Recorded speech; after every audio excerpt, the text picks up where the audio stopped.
Alors, bonjour à tous. On va quand même faire un tout petit point sur le serpent qui danse pour que vous ne soyez pas tout seul pour faire vos analyses. Donc, on va reprendre à partir du milieu du poème. Ce ne sera pas une explication complète, ce seront juste quelques éléments d'explication pour compléter un petit peu le plan que je vous ai donné à partir de l'explication prise sur Internet, pour que vous puissiez compléter vos fiches. Donc, si on reprend à la strophe 4.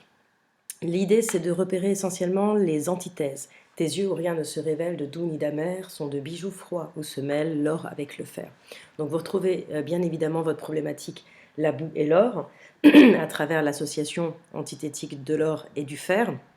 Et puis les deux adjectifs doux et amer qui mettent bien en valeur l'ambiguïté de cette femme et son mystère.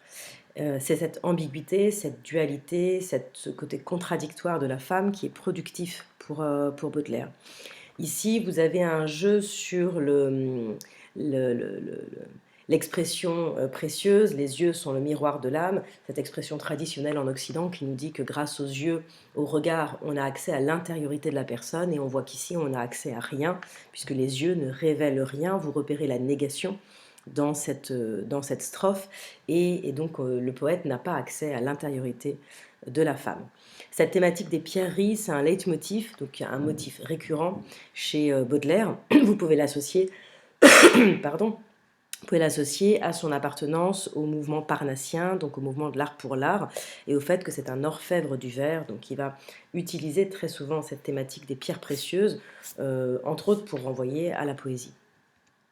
Alors, dans la strophe 5, nous sommes au centre du poème. Donc, c'est le poème autour duquel toutes les autres, c'est la strophe, pardon, autour de laquelle toutes les autres strophes se répartissent, s'organisent. Vous repérez l'apparition du titre, on dirait un serpent qui danse.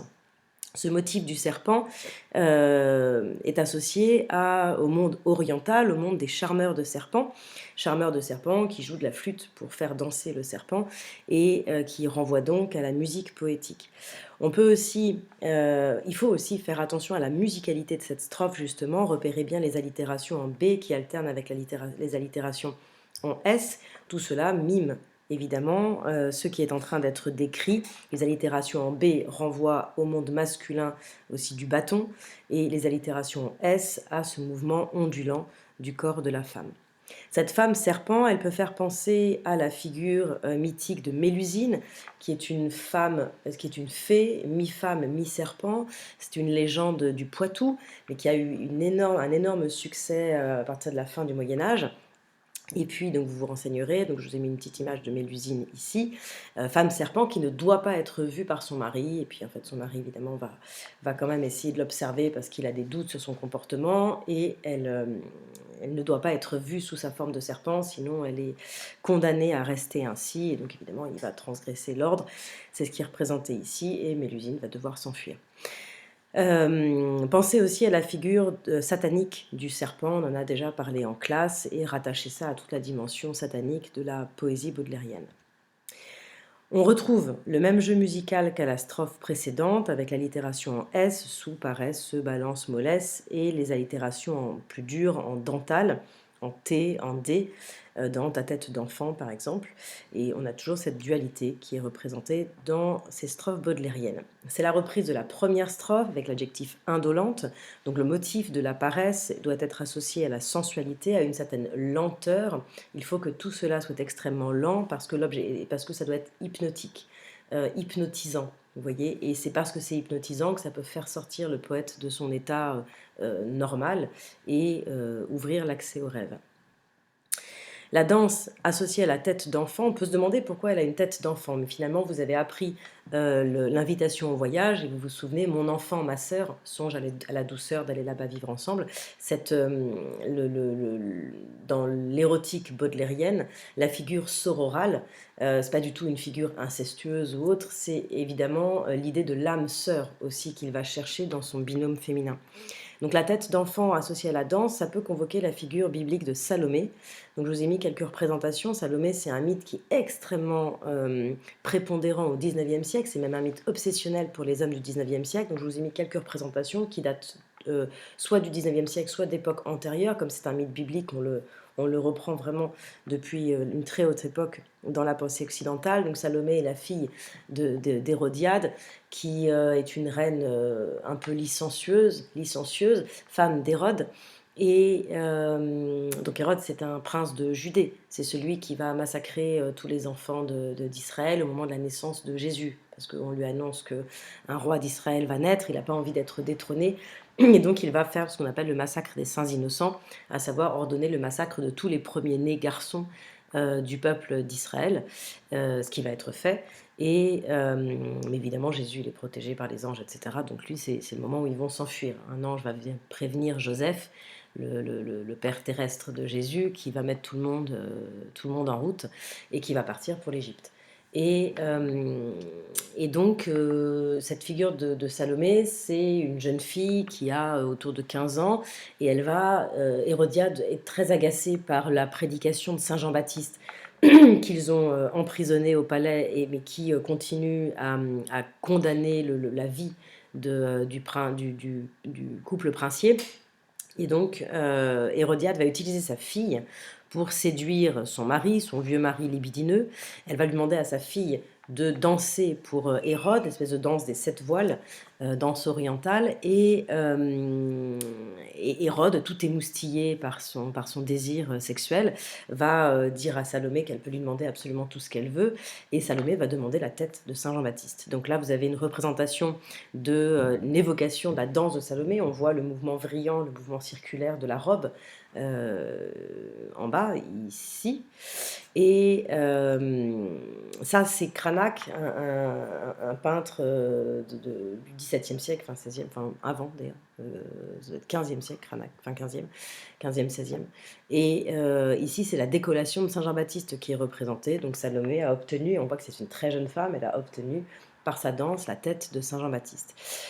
Autre représentation italienne de la Renaissance, et ici une toile de Gustave Moreau, un des peintres symbolistes les plus célèbres, les plus célébrés par les poètes symbolistes. Et on voit ici la tête de Saint Jean-Baptiste, les gardes, le palais d'Hérode.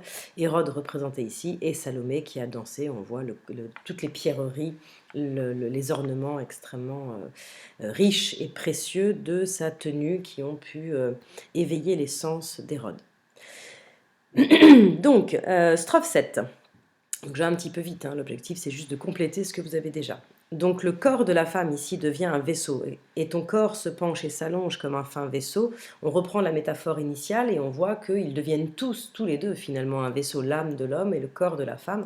Donc il y a une fusion des deux entités du couple, et ce motif maritime, il est un peu obsessionnel chez Baudelaire aussi. On a un poète qui a tout un univers mental extrêmement cohérent.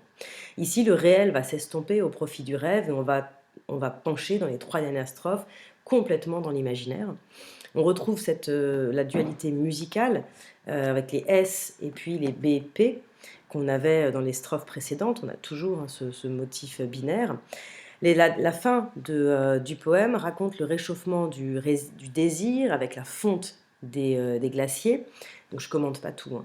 Il y a énormément de choses à dire. Et donc c'est dit par les images, les glaciers fondent, ça provoque de l'eau, et cette eau, c'est évidemment la métaphore du baiser, quand les deux salives, oui c'est un peu dégueu, hein, un baiser en fait, quand on y pense. Donc les deux salives de l'homme et de la femme peuvent se mêler. Donc c'est ça, l'eau de la bouche qui remonte au bord des dents, mais dans le même temps, les dents forment barrière. Vous voyez, il ne peut pas pénétrer finalement la femme, on reste à distance toujours. La fin est marquée par une espèce de multiplication des images, puisque vous avez remarqué, vous avez l'image du glacier qui fond, qui donne l'image de l'eau qui est la salive. Cette salive devient un vin que le poète va boire, et ce vin devient un ciel liquide. Donc vous avez 4 images, vous avez un millefeuille métaphorique, vous avez 4 images qui fusionnent autour de cette image du baiser, qui est le point culminant du poème, et on voit l'accès au rêve par l'évocation du ciel étoilé dans le cœur du poète. Donc vous avez là encore tout un principe, on n'est évidemment pas dans quelque chose de réaliste. Et ce vin de Bohème, il est amer et vainqueur, on retrouve l'antithèse deux termes qui quand même ont des connotations différentes, et on peut se demander finalement qui est le vainqueur de cette espèce de duel auquel on a assisté entre l'homme et la femme, et entre le réel et la poésie, et de façon évidente, c'est l'âme du poète qui est vainqueur, c'est la poésie qui gagne. Donc tout ça pour aboutir à un fil conducteur qui serait de montrer que dans ce poème, la sensualité de la femme et de la musique de la langue est une porte d'accès au rêve poétique. Si vous aviez à faire un commentaire composé, vous pourriez faire une première partie sur une célébration ambiguë de la femme et une deuxième partie sur l'évocation du rêve poétique, et vous pourriez répartir votre propos ainsi. Voilà, jeunes gens.